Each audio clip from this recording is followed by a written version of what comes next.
پیارے ناظرین و سامعین، السلام علیکم ورحمۃ اللہ وبرکاتہ۔ آج کی دو بڑی خبر آخرات کی خدمت میں رکھنے جا رہا ہوں، جن میں سے پہلی خبر کا تعلق دارالعلوم دیوبند سے ہیں اور دوسری خبر کا تعلق عمر خالد سے ہیں۔ تو ناظرین و سامعین، آپ کو بتاتا چلوں کہ آج کی ہجری تاریخ ہے 15 جمادی الاخری 1446 ہجری، اور انگریزی تاریخ ہے 18 دسمبر بروز بدھ 2024۔ ناظرین و سامعین، پہلی خبر غمناک ہے اور دوسری خبر خوشکن ہے۔ تو پہلی خبر کی طرف بڑھتے ہیں کہ ازہر ہند دارالعلوم دیوبند کے مائع ناز استاد شیخ الحدیث حضرت اقدس علامہ مولانا قمر الدین صاحب گورکھپوری دامت برکاتہم العالیہ کی طبیعت زیادہ ناساز ہے۔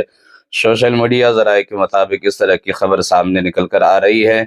بتایا جاتا ہے کہ آج پورے دن حضرت دیوبند کے فیضان ہاسپٹل میں ایڈمٹ رہے۔ چند گھنٹے قبل حضرت والا کو دیوبند سے میرٹھ کے آنند ہاسپٹل لے جایا گیا ہے، جہاں حضرت والا کا آپریشن ہونا بتایا گیا ہے۔